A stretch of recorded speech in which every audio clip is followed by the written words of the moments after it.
상권. 제1장 머리말. 신 두 어린 아들에게. 아비는 이제 너희가 있는 고향에서 5,000리나 떨어진 먼 나라에서 이 글을 쓰고 있다. 어린 너희를 앞에 놓고 말하여 들려줄 수 없으므로 그동안 나의 지난 일을 대략 기록하여서 몇몇 동지에게 남겨.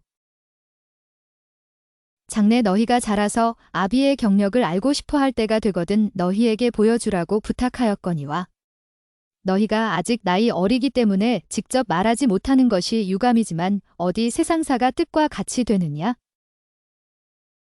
내 나이는 벌써 50셋, 53세. 이것만은 너희는 이제 10살과 7살밖에 안 되었으니 너희의 나이와 지식이 자랐을 때에는 내 정신과 기력은 벌써 쇠할 뿐 아니라. 이 몸은 이미 적에게 선전포고를 내리고 지금 사선에 서 있으니 내 목숨을 어찌 믿어 너희가 자라서 대면하여 말할 수 있을 나를 기다리겠느냐. 이러하기 때문에 지금 이 글을 써 두려는 것이다. 내가 내 경력을 기록하여 너희에게 남기는 것은 결코 너희들이 나를 본받으라는 뜻은 아니다.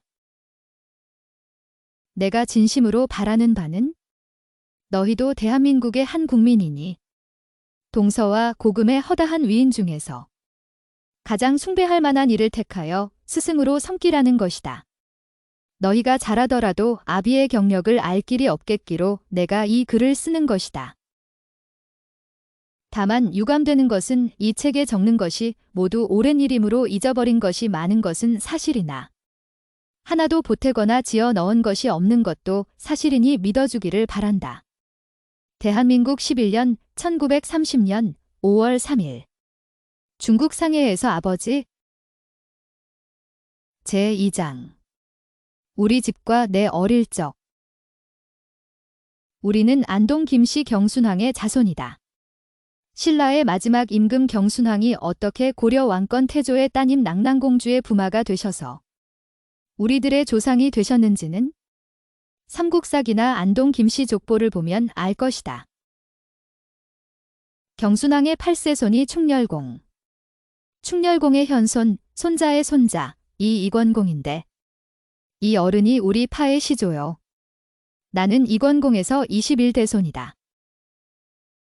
충렬공, 이권공은 모두 고려조의 공신이거니와 조선에 들어와서도 우리 조상은 대대로 서울에 살아서 글과 벼슬로 가업을 삼고 있었다. 그러다가 우리 방조, 직계가 아닌 방계 조상, 김자점이 역적으로 몰려서 멸문지화를 당하게 되어 내게 11대조 되시는 어른이 처자를 끌고 서울을 도망하여 일시 고향에 망명하였다.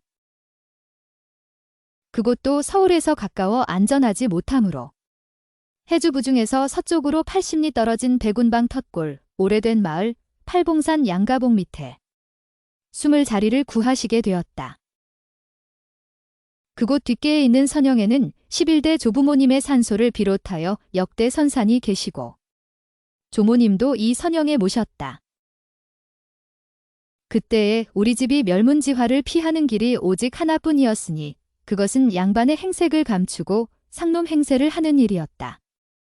텄골, 오래된 마을에 처음 와서는 조상님네는 농부의 행색으로 소작농으로 땅을 일구어 농사를 짓다가 군역전이라는 땅을 일구게 되면서부터 아주 상놈의 패를 차게 되었다.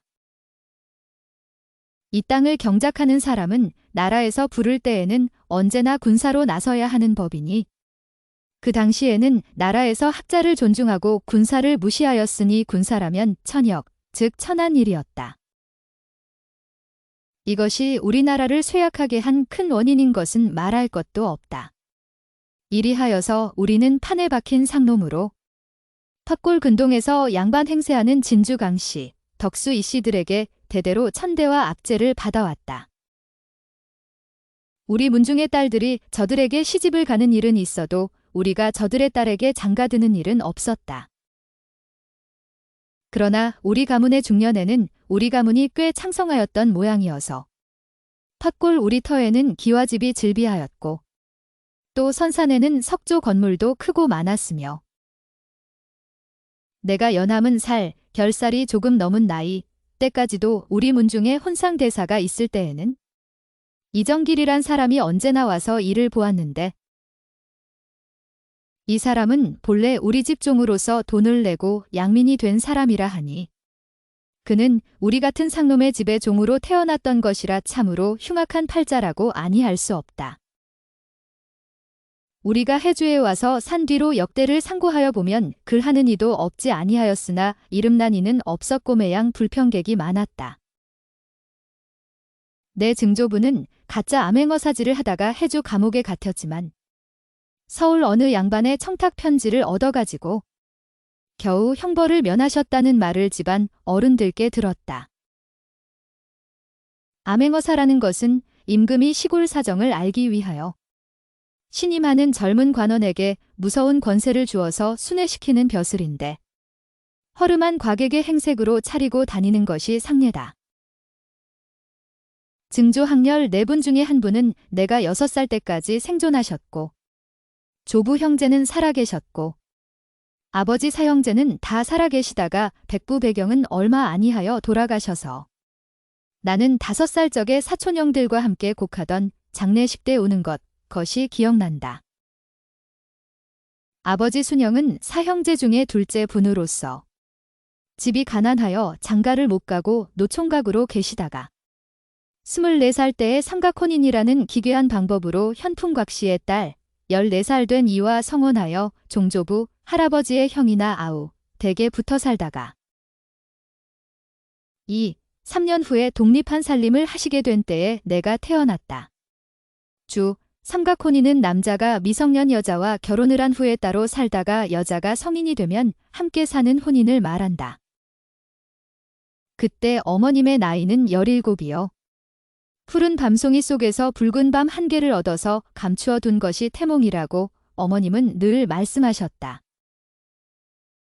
병자년 7월 11일 자시, 이날은 조모님 기일이었다. 의 턱골에 있는 웅덩이 큰댁이라고 해서 조부와 백부가 사시는 집에서 태어난 것이 나다. 내 일생이 기구할 예조였는지 그것은 유례가 없는 난산이었다. 진통이 일어난 지 6, 7일이 되어도 순사는 아니 되고 어머니의 생명이 위태하게 되어 혹은 약으로 혹은 예방으로 온갖 시험을 다 해도 효험이 없어서 어른들의 강제로 아버지가 소의 길마, 소의 등에 얹는 운반구를 머리에 쓰고 지붕에 올라가서 소의 소리를 내고야 비로소 내가 나왔다고 한다. 겨우 17살 되시는 어머님은 내가 귀찮아서 어서 죽었으면 좋겠다고 짜증을 내셨다는데 저지 말라서 암죽을 먹이고 아버지가 나를 품속에 품고 다니시며 아기 있는 어머니 젖을 얻어 먹이셨다. 먼 친척 대모 핏개대기 밤중이라고 싫은 빛 없이 내게 젖을 물리셨단 말을 듣고 내가 10살갓 넘어 그 어른이 작고 하신 뒤에는 나는 그 산소 앞을 지날 때마다 경의를 표하였다.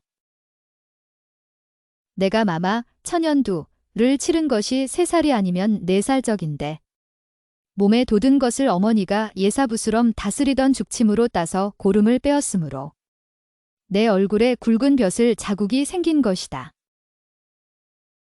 내가 5살 적에 부모님은 나를 데리고 강령 삼거리로 이사하셨다. 거기는 뒤에는 산이요 앞은 바다였다. 종조, 할아버지 형제, 제종조, 할아버지 사촌 형제, 삼종조, 할아버지 팔촌 형제, 여러 댁이 그리로 떠났기 때문에 우리 집도 따라간 것이었다. 거기서 이태, 기년을 살았는데 우리 집은 어떻게나 호젓한지 호랑이가 사람을 물고 우리 집 문 앞으로 지나갔다. 산 어귀 호랑이 길목에 우리 집이 있었던 것이다. 그러므로 밤이면 한 걸음도 문 밖에는 나서지 못하였다. 낮이면 부모님은 농사하러 다니시거나 혹은 바다에 무엇을 잡으러 가시고 나는 거기서 그중 가까운 신풍이 생원집에 가서 그 집 아이들과 놀다가 오는 것이 일과였다. 그 집 아이들 중에는 나와 동갑되는 아이도 있었으나 2~3살 위 되는 아이들도 있었다. 그 애들이 이놈 해준 놈 때려주자고 공모하여 나는 무지하게도 한 차례 매를 맞았다. 나는 분해서 집으로 돌아와 부엌에서 큰 식칼을 가지고 다시 이 생원집으로 가서 기습으로 그놈들을 다 찔러 죽일 생각으로 울타리를 뜯고 있는 것을 18살 된 그 집딸이 보고 소리소리 질러 오라비들을 불렀기 때문에 나는 목적을 달성하지 못하고 또 그놈들에게 붙들려 실컷 얻어맞고 칼만 빼앗기고 집으로 돌아왔다. 식칼을 잃은 죄로 부모님께 매를 맞을 것이 두려워서 어머님께서 식칼이 없다고 찾으실 때에도 나는 시치미를 떼고 있었다. 또 하루는 집에 혼자 있노라니까 엿장수가 문전으로 지나가면서 헌 육이나 부서진 수저로 엿을 사시오 하고 외쳤다. 나는 엿은 먹고 싶으나 엿장수가 아이들의 자지를 잘나간다는 말을 어른들께 들은 일이 있으므로 방문을 꽉 닫아 걸고 엿장수를 부른 뒤에 아버지의 성한 숟가락을 발로 밟고 분질러서 반은 두고 반만 창구멍으로 내밀었다. 헌 숟가락이어야 엿을 주는 줄 알았기 때문이다. 엿장수는 내가 내미는 반동강 숟가락을 받고 엿을 한 주먹 뭉쳐서 창구멍으로 들이밀었다. 내가 반동강 숟가락을 옆에 놓고 한창 맛있게 엿을 먹고 있을 즈음에 아버님께서 돌아오셨다. 나는 사실대로 아뢰었더니 다시 그런 일을 하면 경을 친다고 꾸중만 하시고 때리지는 아니하셨다. 또 한 번은 역시 그때의 일로 아버지께서 엽전 스문양을 방 아랫목 이부자리 속에 두시는 것을 보았다. 아버지가 나가시고 나 혼자만 있을 때에 심심은 하고 동구 밥거리집에 가서 떡이나 사 먹으리라 하고 그 스문양 꾸러미를 모두 꺼내어 허리에 감고 문을 나섰다. 얼마를 가다가 마침 우리 집으로 오시는 삼종조 할아버지의 팔촌 형제를 만났다. 너 이 녀석 돈은 가지고 어디로 가느냐? 하고 삼종조께서 내 앞을 막아서신다. 떡 사 먹으러 가요. 하고 나는 천연덕스럽게 대답하였다. 내 아비가 보면 이 녀석 매 맞는다.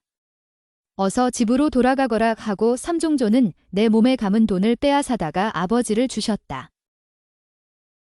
먹고 싶은 떡도 못 사 먹고 마음이 불만스러워 집에 와 있노라니 뒤따라 아버지께서 들어오셔서 아무 말씀도 없이 빨랫줄로 나를 꽁꽁 동여서 들보 위에 매달고 회초리로 후려 갈기시니 아파서 죽을 지경이었다.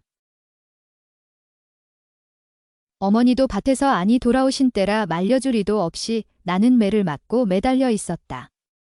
이때에 마침 장년 할아버지라는 제종조께서 들어오셨다.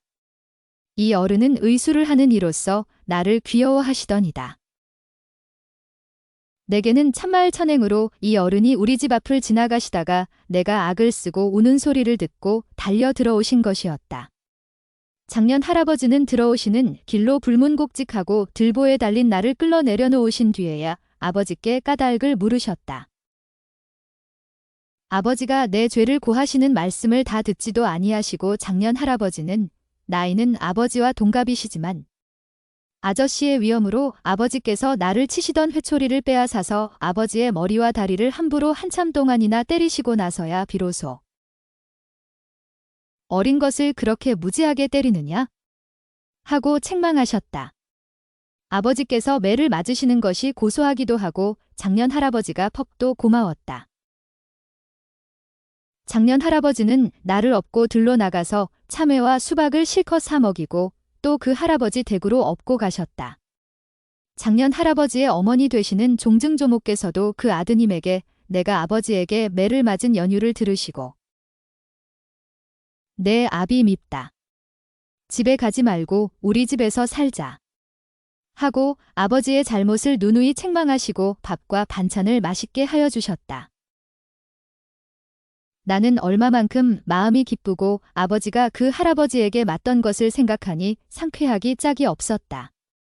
이 모양으로 이 댁에서 여러 날을 묵어서 집에 돌아왔다. 한 번은 장맛비가 많이 와서 근처에 샘들이 솟아서 여러 갈래 작은 시내를 이루었다. 나는 빨강이, 파랑이 물감통을 집에서 꺼내다가 한 시내에는 빨강이를 풀고 또 한 시내에는 파랑이를 풀어서 붉은 시내, 푸른 시내가 한데 모여서 어우러지는 양을 장난으로 구경하고 좋아하다가 어머니께 몹시 매를 맞았다.